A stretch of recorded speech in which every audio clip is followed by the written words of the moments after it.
Do it again. Do it Good ourselves. afternoon and welcome to a Do it DIY together. application webinar. Do what from no one Linköping else University. has done. My name Do is Therese. what will I'm a become big. communications officer, and I'm Do here the with same. Cecilia. Do different. Yes. Do everything. Hello, I'm Do Cecilia, and something. I work at the Do Linköping office. new. Thank you. We're going to give you a brief overview of the application process. It's a simple process. It might look daunting, but it is straightforward. But there are a few pitfalls. But we're going to go through them and talk about, common mistakes and so on. You can ask questions in the questions section. You'll see it below. You can also say hello to each other in the chat function. And once this our session, we're going to talk for about, say, 20 minutes, go through a presentation, a few slides. But after that, you can ask your questions within this webinar. After that, we will actually continue to answer your questions, but through our own chat functionality. The link will come up somewhere on this page during the webinar, but also towards the end. Yeah, I think that's the kind of the housekeeping things I needed to cover at the beginning. Before I let Cecilia tell you about the application process, I'm going to just briefly give you a reminder of who we are. So if I can see the presentation.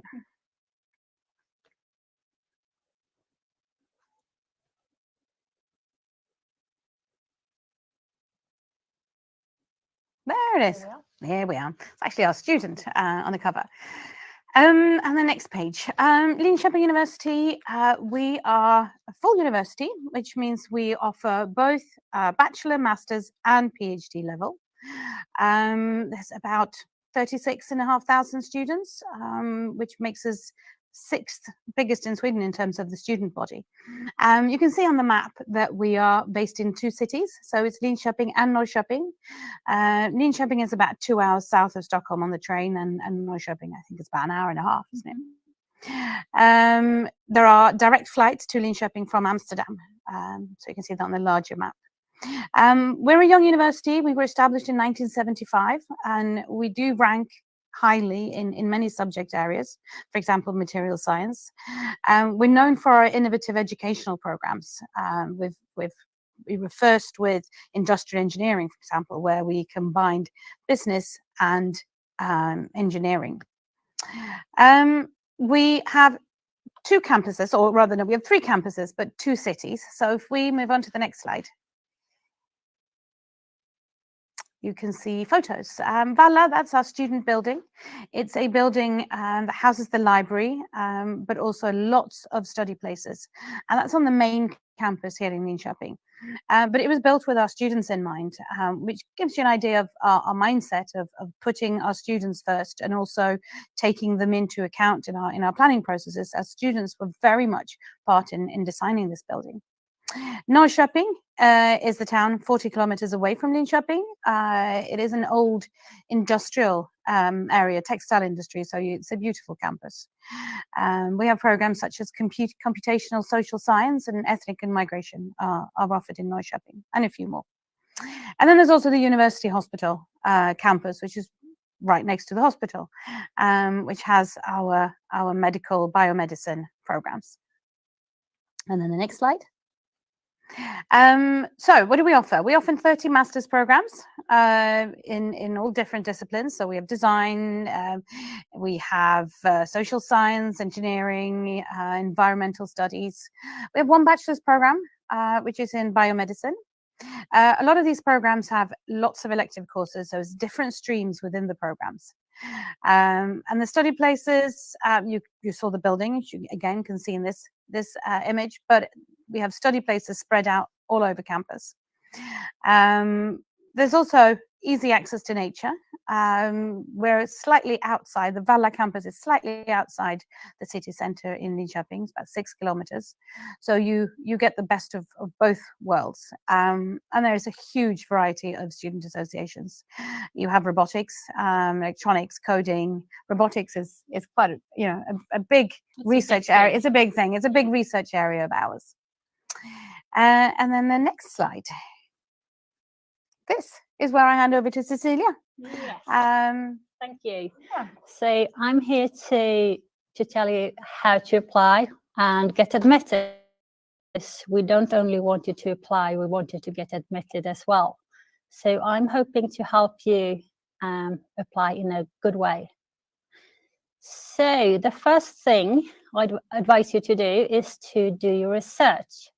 And when I say that, I mean that it's important to go through the web page and check everything, check that you're eligible, for example, and check what is required of you. Know what you're applying for, basically. Exactly. Yeah. Know what you're applying for and check that you have the right background for it. And once you've done that, then it's time to apply. And you apply online on universityadmissions.se by 15th of January. And some of you are fee-paying students, and that means you have to pay an application fee. And some of you are from the EU, EEA, or Switzerland. You don't have to pay an application fee, but it's important that you provide documentation that states that you're a non-fee paying student, so a copy of your passport. And then there's a section called country information, and that is very important because countries have different education systems, different rules for documentation, and you need to go through this and make sure that you submit the proper documents, which you have to do before 1st of February. So we have two deadlines here. The first one is 15th of January. And then for documents and application fee 1st of February. And then the decision will reach you on your account at universityadmissions.se 21st of March. So applicants have to check Yes. universityadmissions.se Yes. Throughout the process, it's a good idea to go check your account because that's how we will communicate with you. So if we find out that something is missing, we will send you a message on your account at universityadmissions.se. So go there to check every now and then. It's a good idea. And for those of you who are tuition fee paying students, I recommend that you pay your tuition fee ASAP. And we do that because it takes quite a long time to get a residence permit. And your application for a residence permit will not be reviewed until you've paid your application fee. And I think last year it took over 8 weeks to get a residence permit. Yeah. It does take a while, and that's out of our control. That's the Swedish Migration Agency. Yes. But it does take quite some time. So that's why we're going to tell you again and again to pay as soon as you know you want to take us up on the offer. As soon as you know that you want to study here, pay your tuition fee. The deadline for that, however, is 15th of May. And if you miss the deadline, then you lost the opportunity. You've lost your place. Yeah. And that goes for all the deadlines here. When it comes to applying, of course, you can apply late, but there's no guarantee that the program will take late applicants. So keep an eye on the deadlines, Yes. basically. Can you give an example of a mistake that applicants should be careful to avoid at this stage? I think a common mistake at this stage is that you find something that you're really interested in and you apply for it, but you sort of forget to check that you have the right background for it. And then you won't be admitted, unfortunately. Your high interest doesn't help here. You need to fulfill the requirements for the program also. So I think that's common for throughout Sweden and master's level education, that it's a continuation of your bachelor. Yes. Which means that you're expected to have a certain level of knowledge already, which makes it difficult to switch major. Mm-hmm. Yes. So that is a good advice to keep an eye on, to make sure that you are well familiar with the specific requirements. Yes, exactly. So shall we move to next slide? I think. Mm. Yes. So we have a national online application process on universityadmissions.se. That's where you create your account. And that's where you apply for 4 programs. Well, you can apply for 4 programs. You don't have to, of course. But the ranking of these programs, that's important because you can only be admitted to 1 program. So you prioritize these programs from 1 to 4, and you can only be admitted to 1. And that means if you are admitted to your first priority, number 2, 3, and 4 sort of disappears. If you're not admitted to your first, then you may be admitted to your second, and then number 3 and 4 disappears. So it's really important that you actually think about how you rank your choices. It's not like you will get 4 offers; you will get 1 offer. Exactly. So it's important. And also going back to doing your research, you don't want to waste one of these 4 choices by applying to something you're not eligible for. So you can see there are a few different steps here. The first step is the online application, and you upload documents. You do that on your account. There are a few countries where the rules are different, and you will see that in the country information. For example, the US is a country where your university must send a transcript to universityadmissions.se directly. And some countries will need to send the documents on paper, but most of you will upload the documents on your account. Where can they find the information, to see if they need to send it directly? Yeah, it's in the country information section. So you go, for example, if you studied in India, you go to country information and you check India. And then you will get all information that is specific to Indian students. So, but if you're Indian and you studied in the US, where do you look? Then you look at the US. So it's not a matter where you're from or where you live. What matters is where you took your bachelor's.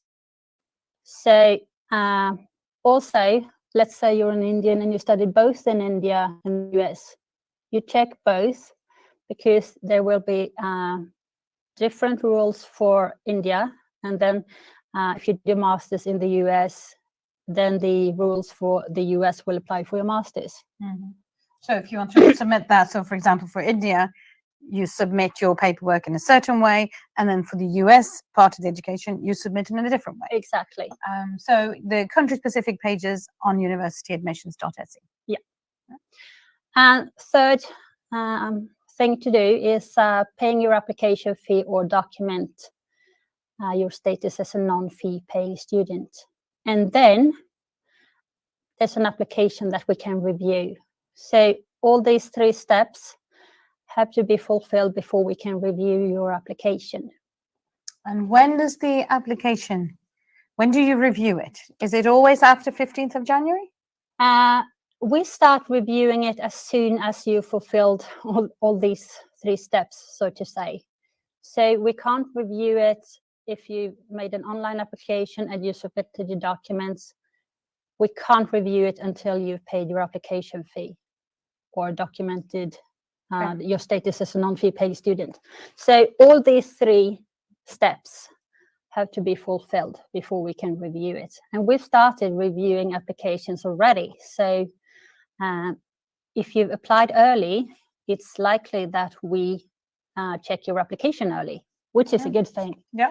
And where you kind of, is it say good news is, no news is good news? I mean, you won't get, you won't find out if you're admitted until the 21st of March. Exactly. Anyway, but if you have made an error when you upload something or in your application, you will find out. Yes, it all depends on when we review your application. Let's say I review a few applications this week and I find out that you didn't upload the second page of your transcript. that means you will not be qualified. You will get a message on your account where I state that number 2, the second page of your transcript was not uploaded. Please upload it. And that means you can actually fix this, because if you upload it before 1st of February, your application will still be considered as an application that arrived on time. So that's why it's a good thing to apply early. Thank you. So next, Yeah. I think. Thank you.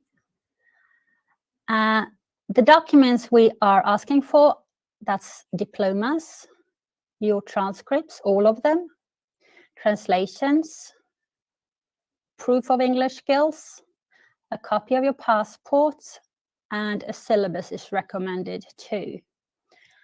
And I've written here, check for program-specific and country-specific requirements. I need to ask you the syllabus. What is a syllabus?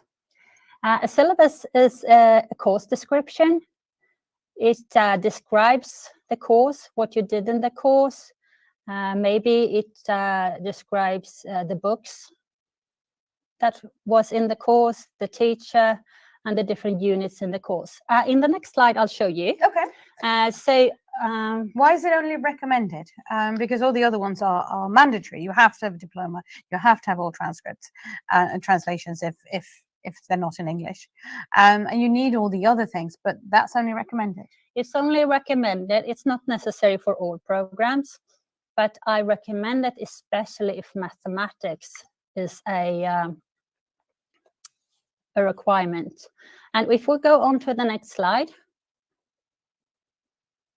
we can see a picture. Yeah. Here's an example that I hope will be helpful for you. So this program requires 30 ECTS of mathematics. And that's easy enough to find in most transcripts. You can see to the right, you can see the courses are called Engineering of Mathematics 1, Engineering Mathematics 2.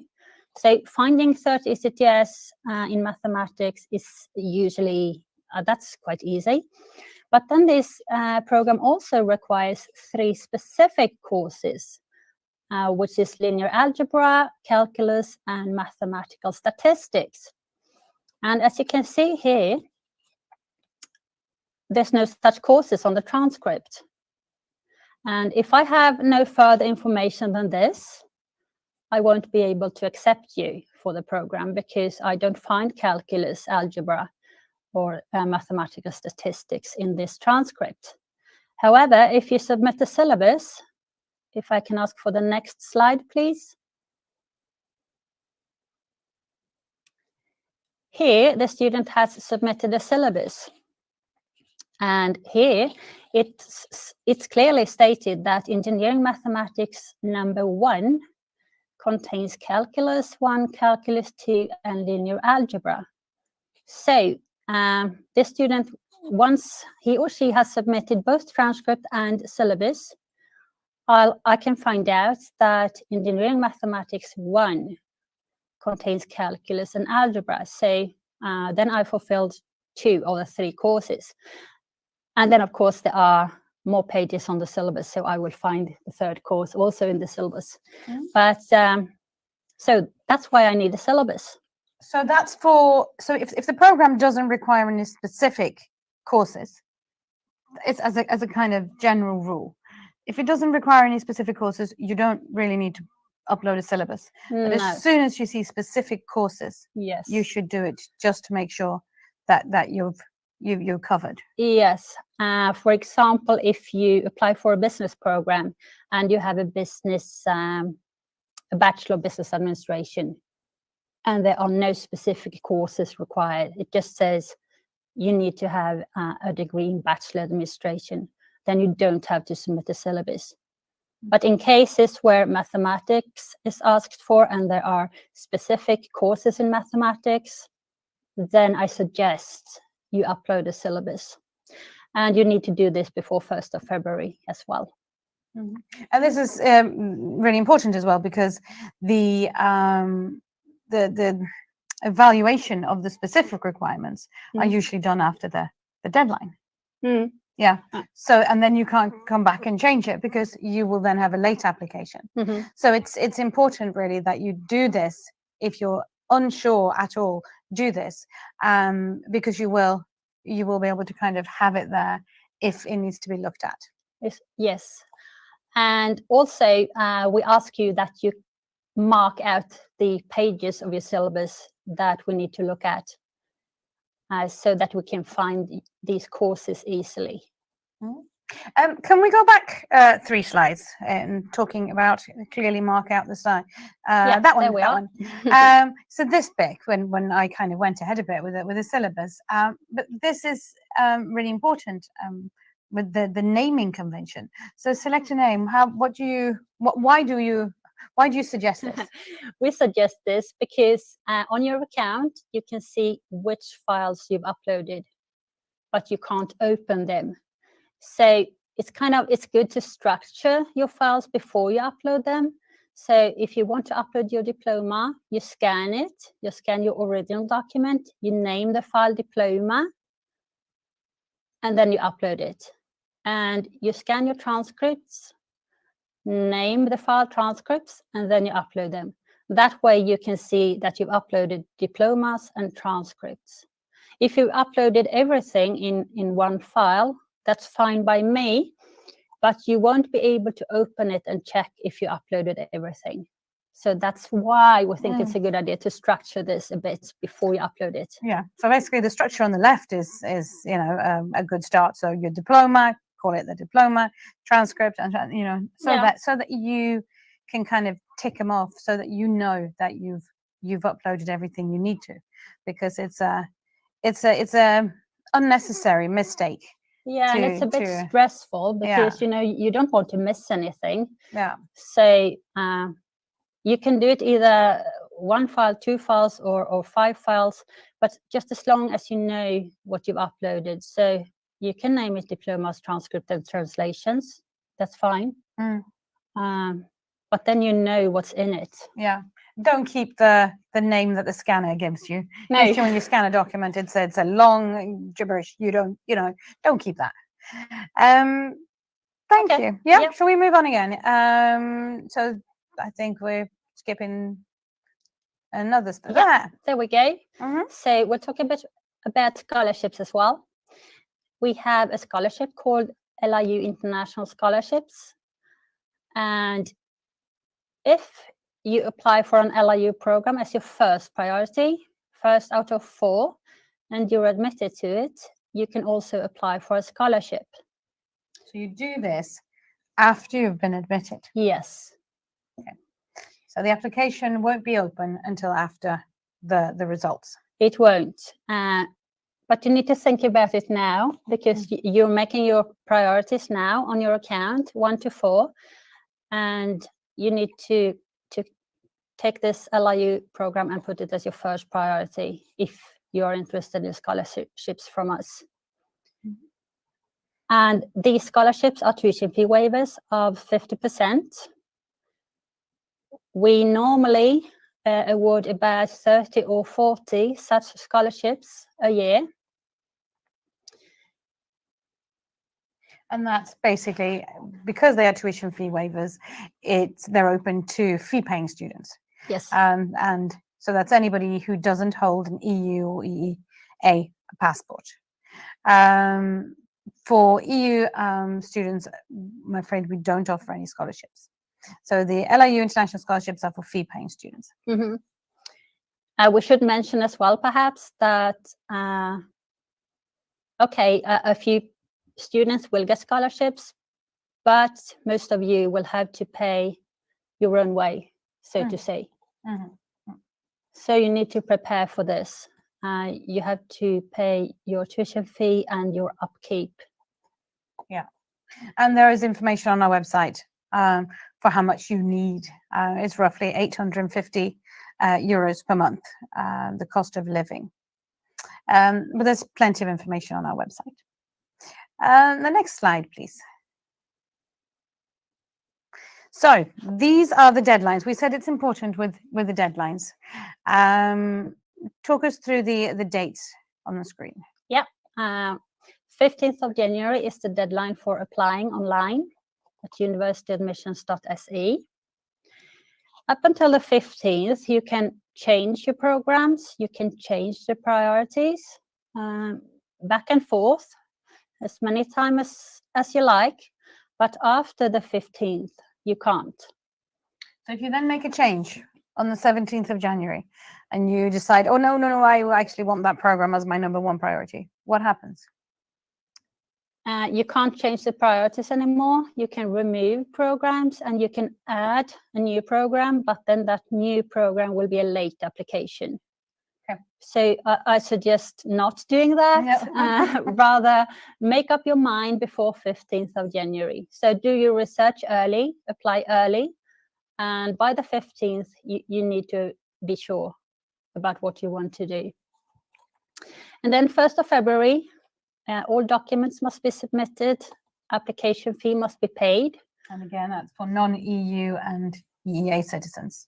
The application fee applies. EU citizens need to upload proof of citizenship. Yeah, normally a passport.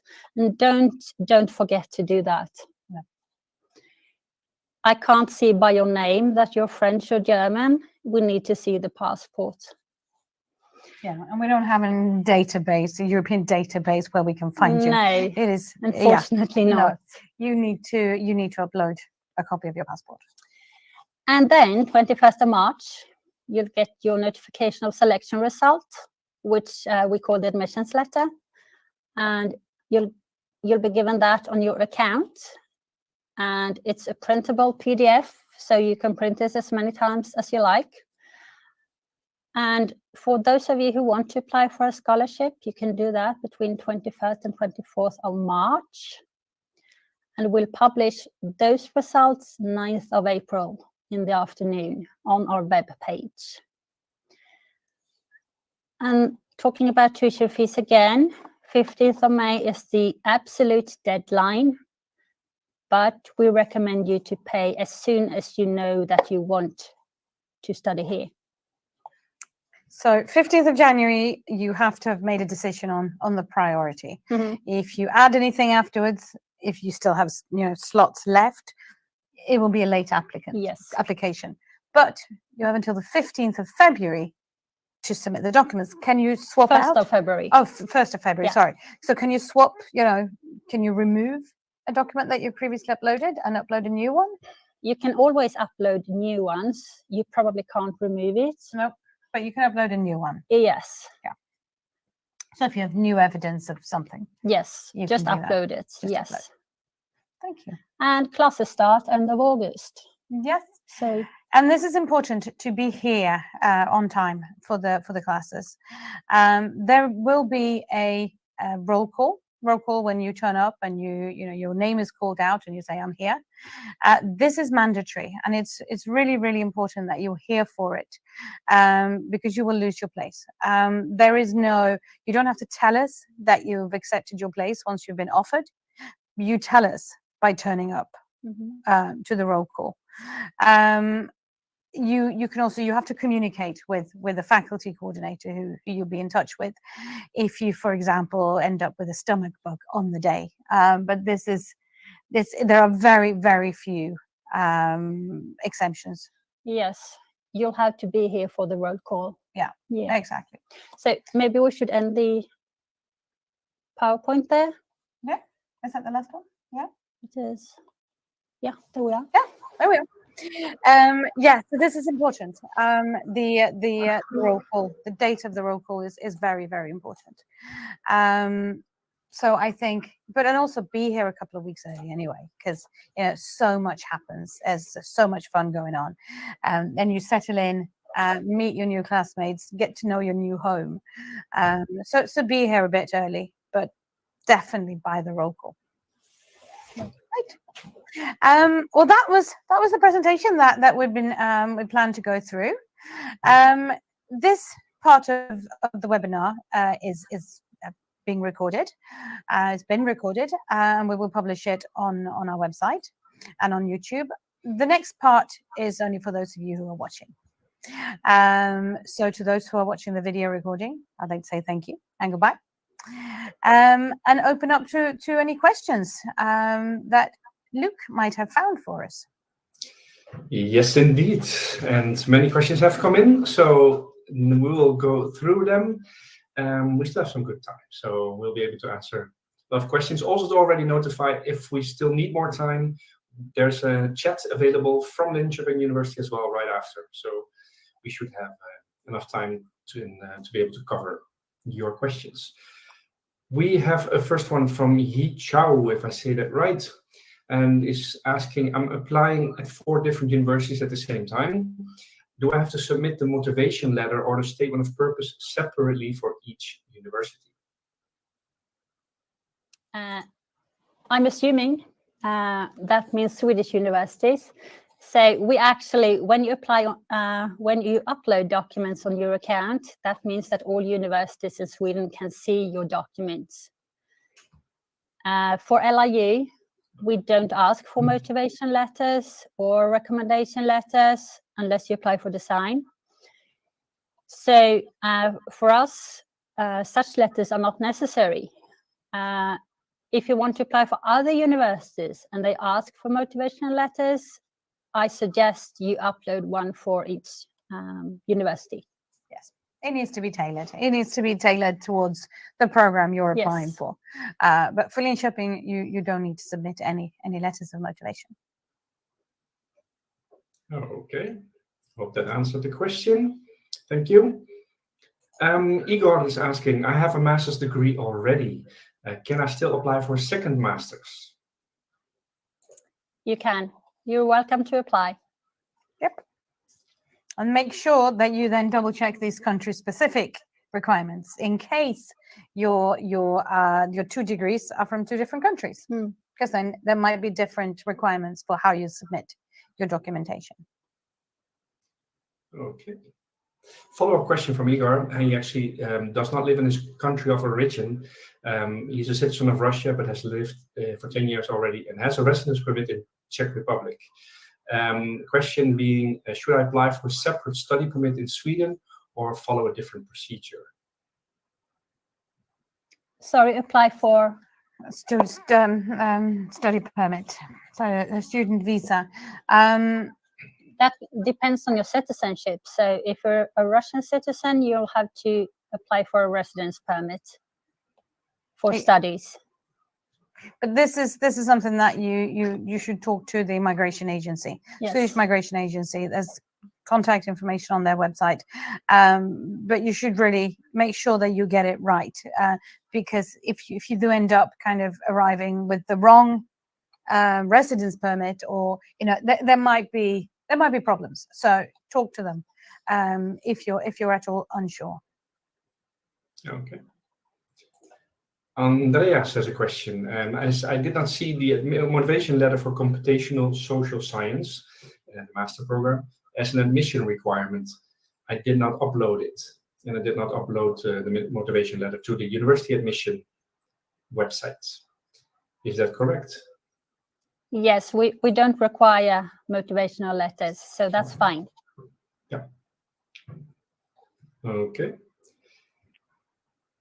Okay, let's see. Next question we have is from Mobin. Mobin did a bachelor in Pakistan and a master in South Korea in English. I'm applying to an international and European relations master program. Do I still have to supply an English proficiency certificates? That depends on what you studied.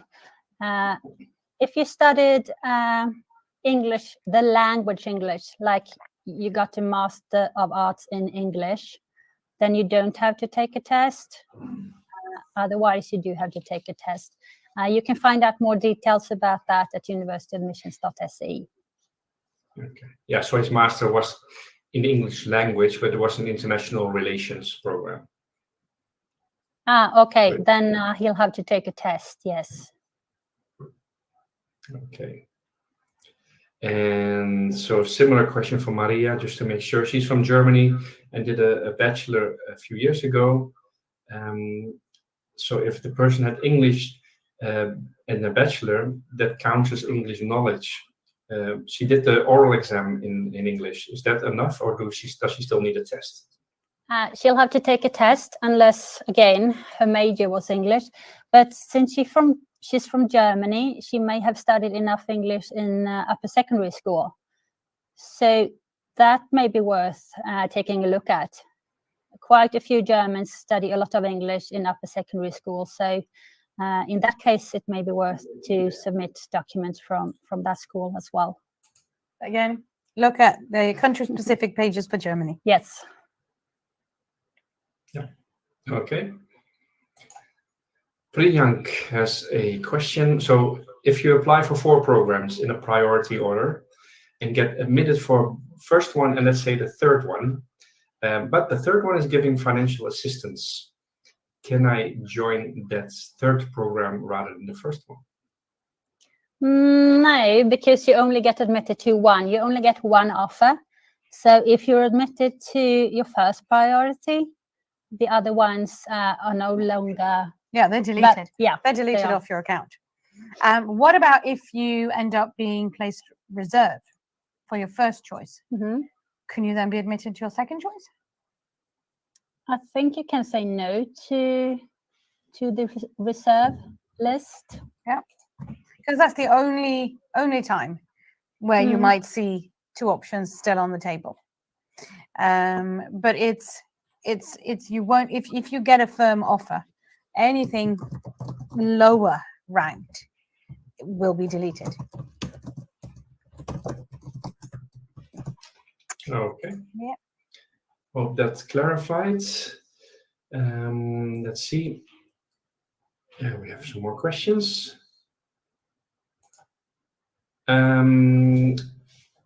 Yes, Andreas, is the syllabus necessary for the application? I think we went through that, but just to make sure, what do we need to do if the syllabus is not in English? That depends what the language it's in. We can read quite a few languages. If it's a common language, we may be able to read it. But so let's say if it's in English, that's the best thing, of course. But we can also do Spanish, German, Chinese, maybe Portuguese.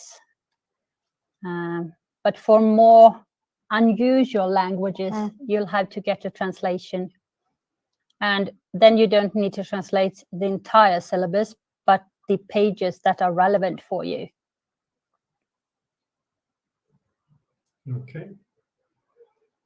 On the topic of the syllabus, Priyank is wondering, well, he did a bachelor in 2016, but the university provides the syllabus only for the ongoing current program. What to do? And normally the universities keep archives, so he should be able to get it from the university. So contact your university, your old university, and ask them for it. And if they don't have it, then I suppose get back to us. And, you know, because that's rare. Okay. Solomon asking, is it necessary to include documents from previous master degrees? And how will this impact the evaluation of my application? It's not always necessary. That depends on what you studied. If you think you are eligible without your master's degree, you don't have to provide it. In some cases, the master's degree is necessary to be eligible. So it depends. So it could be that you did engineering, but you didn't have linear algebra. So you then done a master's that then contains this linear algebra. Then you need both. Yeah. Yep. And we won't hold it against you if you already have a master's. So it's not a problem uploading it. Great. We're getting the thumbs up, so I guess that's answering the question. Good to hear. Claudia has a question. If there is a high competition to get a master program, how much does the bachelor grade matter versus job experience in the same field? We look at grades only. So grades do matter. That being said, however, some programs are easier to get admitted to than others. And it all depends on how many other students apply. Sometimes competition is quite high, and sometimes it's easier to get a seat. Yeah. But work experience, no, you don't need to submit a CV, for example.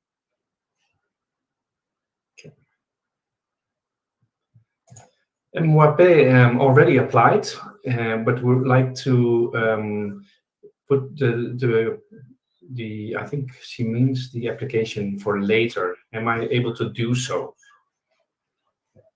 So to delay it, I think is the question. Delay it. No, you can't defer it. You can, once you've uploaded all the documents and everything, they will be in your account. So you don't need to upload them again for next year unless something has changed in your favor. But you would, if you've paid an application fee, for example, you need to go through with it, and then if you then get admitted or not, then make the decision and then reapply. And when you reapply, you already have your documents on your account, so maybe it's easier next year. Okay. Well, that answered that. Maria applied for an online course. Does it follow the same rules? For admission and for application, yes, the application process is the same, even if it's an online course. So the difference is, of course, the issue of residence permit, and that you don't have to be on campus. And do students get a residence permit for online courses? No, you don't. So it needs to be an on-campus program. Yes. All right. Thank you. I'm sorry, Ivani, if I say it correct. I'm sorry. When one gets a qualified status on the university admissions site, does it mean all the required supporting documents are complete? Yeah, we usually say so far so good then. If it says qualified, it doesn't mean you're admitted, it means you're qualified. That means we've looked at your documents and we like what we see, nothing is missing, and so you're qualified. But then depending on when you then get to the next stage, which is the specific requirements and the assessing you compared to other applicants, that's when you don't know, because in a way you don't know who else has applied, and if your grades are enough, and so forth. But it means that you do meet the requirements and you're eligible.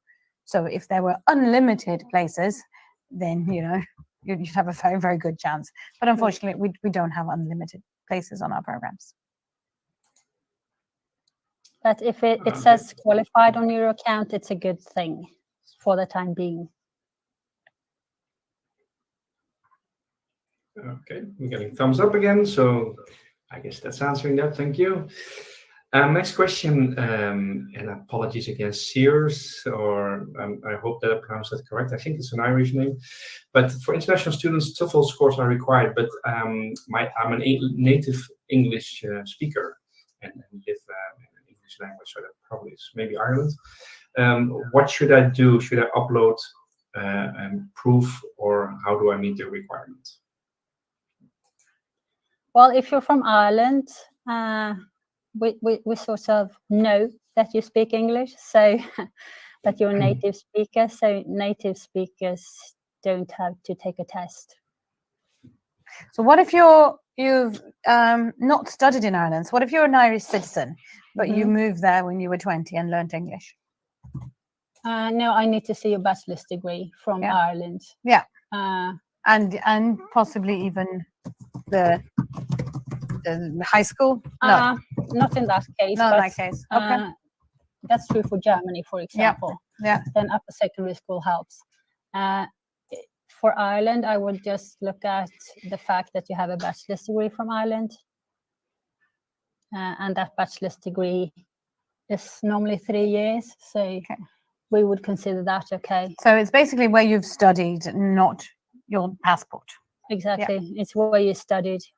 So the same goes for the US, UK. and Australia, and so on, and quite a few African countries where university studies, university education is conducted in English also.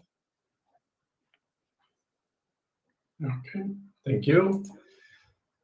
And let's see, we had a couple of people asking for some links. I will provide a couple of links in the chat coming up, so just to make sure you have those. Priyank is asking, will Linköping help students with the student visa process? I'm afraid we don't. What happens is you go to the migration agency's website. I think you do it online, don't you? Yes. You do it all online. When you pay your fee, I think, is that automatic that we tell the migration agency? When you pay the fee to us, we register the fee, or rather the payment, in the system, and the migration board will then see that you've paid and the payment has reached us, and then they will review your application. So that's the only automatic thing that happens. Everything else you need to do, but it's online, and you know they have staff to help as well if you contact them. Okay. And we got a couple more questions. So Dimitra is asking, I have a bachelor degree from Greece. Can my documents be issued by my university in English, be accepted, or will I have to submit an official translation from Greek? If your university issues documents in English, that's fine. Do they need to be stamped? Normally they are, yes. Yeah, they are. If the university issued, they are stamped. Yeah. Okay. All right. Question from Raj. Can you say something about student life and support for students by the university? Student life, from what we hear from our students, it's great. We've been awarded Best Student City in Sweden several times over the years. There is lots of support. There is language support if you're struggling with the academic English. There are study counselors who can help you plan your learning. There are also counselors if you're not feeling great, so student health. There is a big gym on campus which has a discounted fee for students where you can go in and train. There's also loads of student clubs and student associations. So you want to do robotics, you want to do what else was in that list? Orchestras, orchestra, yeah, singing. So there's just a lot, and the program that you study belongs also to a department, and they have sections, and they do a lot. They do a lot of welcome activities, and they have overalls. Have a look on our webpage, search for student life, and you'll see there is so much going on. I mean, Linköping has about 150,000 people, and close to 30,000 are students. Students tend to live in corridor rooms, not far from the main campus, Campus Valla. And the corridor rooms there's 8 bedrooms with their own bathroom, and they share a kitchen and communal area, and they cycle here. And those corridor rooms are mixed with, both gender, both nationalities, study programs.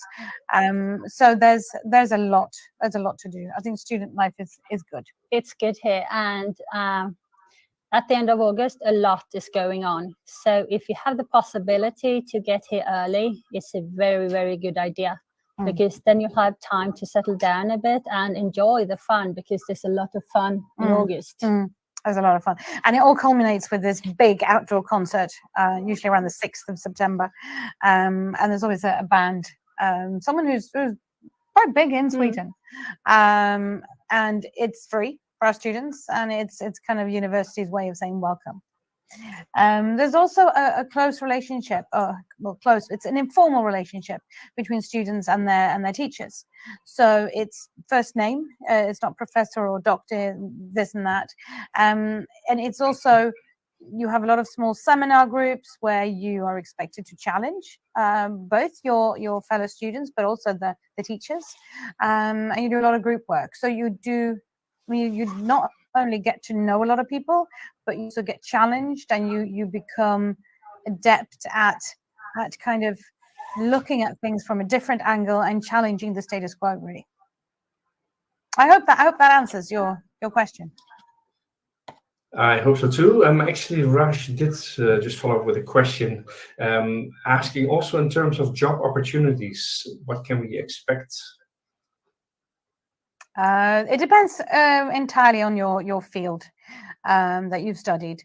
Some of our students end up staying in the local area. They are often the ones who have studied engineering or computer science.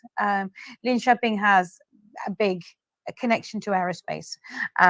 So a lot of the industries that have kind of popped up around here are around the aerospace industry, which is a lot of technology. Almost all students in their fourth semester, it's usually the fourth semester of their 2-year program, they do a thesis project. So either write a thesis or do a project, and that is done in conjunction with industry a lot of the time. Some students end up staying on campus with research groups, but a lot of students also go out into industry, and that's a great way of making contacts and getting to know a certain place, for them to get to know you. So a lot of students get a foot in the door that way. A lot of students actually stay and do a PhD. But it depends on you. It depends on you. The Swedish labor market is a lot of emphasis on you kind of getting out there, putting yourself out there. We do have career fairs on campus, and you have to go there and be quite proactive. And obviously it helps if you do learn Swedish. It helps a lot. It helps a lot, especially if you've studied social sciences. Then yes, it's a must. and getting a job is not easy. So it takes a lot of effort. Yeah. Okay. Perfect. Thank you very much. Question from Munera, who's uploaded all the documents, but there's a yellow banner saying completing your admission application, although all documents have been uploaded and he paid the fee. What does this mean, please?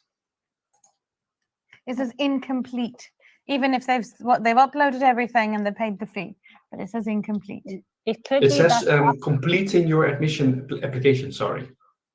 So it actually. It says complete. Completing. Yeah. Completing. So it should be. I'm not sure about that message. It could be if you uploaded your documents and you paid your fee very recently, it's not been registered. That could be the case.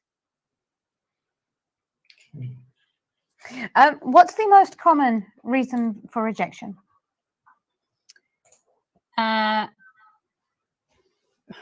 English tests need to be on time. So 1st of February, those have to be uploaded. So that means it's a good idea to register for the English test as soon as possible. And a second thing is that you look at the requirements, and let's say there are 2 requirements for the program. We ask for mathematics and we ask for programming. You look at the requirements and you see the mathematics and you're like, yay, I fulfill the requirements, and then you apply. But you forget to check for the second requirement. So fulfilling 1 out of 3 requirements isn't enough. No. We come back to do research and make sure you have the right background. And that is very common, that you fulfill 1 requirement but not all. And then you sort of wasted an opportunity there. You wasted a program. You could have applied for a program that you're eligible for. Yeah. So check your eligibility. Check the specific requirements. Yeah. I mean, if it says a background in social sciences, then it's pretty broad, you know. Yeah. But if it does say you need this and this and this program or programming skills, you do really need to have that. Yes. So basically those are so make sure that you do an English test and upload it by the 1st of February.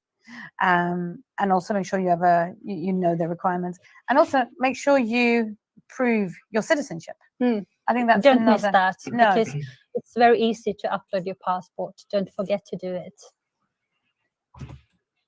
So, Okay, sorry. good points. No, very good. I think that probably answers a lot of questions and make sure what this session is about is to help you with the application and how to do it successfully. So thanks for that addition. Question, one of the last ones here, is from Mwape, from asking, how can I change the ranking of the already applied master programs, or is it possible at all? It is possible. You just log on to your account, and if you go to the page where you see your programs, there will be 1, 2, 3, 4 programs, and there will be arrows to the right, and say an arrow that points upwards. If you press that one, the program will go up, and you can leave it at the top. So it's very easy. Good. Well, that's the nice thing to hear. It is easy. Good. Mattia is, well, first of all, thanking us for the webinar. You're welcome, and thanks for joining.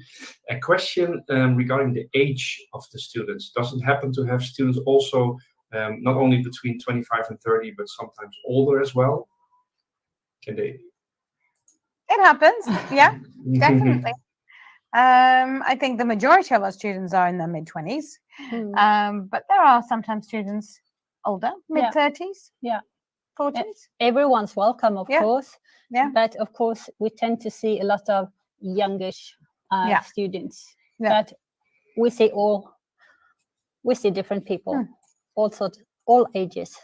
Yeah. There's no age limit on applying or coming here. Good. Good to hear.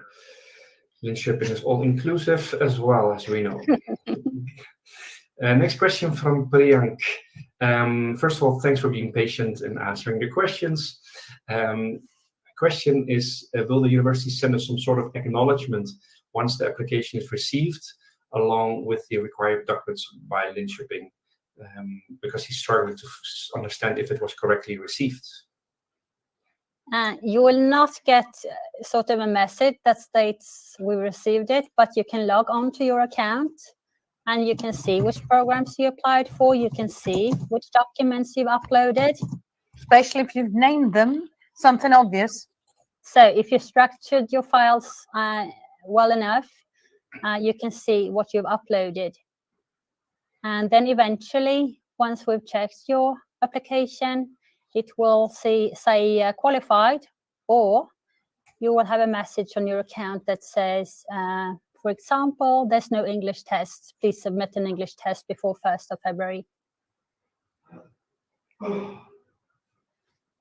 Okay. Thank you. We're doing the thumbs up. Thank you very much. And with that, we just hit the hour. So at this moment, what first of all we'd like to do is have a last question for all of you. We'd like to know how we did in this session. So before we close off the session, I have a little poll to also share with you. So I'm going to open it up, and I think it will be pasted probably over my head. So there you go. So there it is. Please answer us and let us know how we did, and also for any of the other pollings that we provided. We appreciate your feedback. Also for the people, by the way, who are watching the recording, you can all still participate. We are also all inclusive, so we want to make sure we get your feedback. All right, having said that, we're closing off this part, this webinar, so to say. We know there's still some questions unanswered. They're a bit more personal, so we didn't take try to take the more generic ones. And however, you can continue. I put a link in the chat where you can continue to the website. It will also automatically go there, actually, that you will go to the website of Linköping University with it. chat where there is, I understand, someone available. All right, that's it from me. I would like to thank, first of all, the audience, of course. Without you, there's no reason to do this. So thanks for having joined. We had a lot of people joining in from different parts of the world. We hope this was useful to you. And yeah, lastly, of course, to the ladies, Therese and Cecilia, thank you very much. Maybe last word over to you, Therese, before we log off. I would just like to say thank you for having joined us. Please join us in the chat afterwards. If you do have any questions once we've closed that chat, the easiest way is to reply to something we've already sent you. But also have a look at what our students say. Our Instagram account, Linköping.University, or our international program students at LIU blog, or Fika with Us podcast.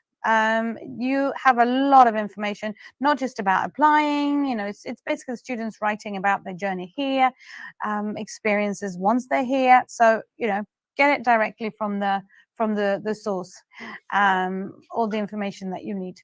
And you can actually ask them questions as well.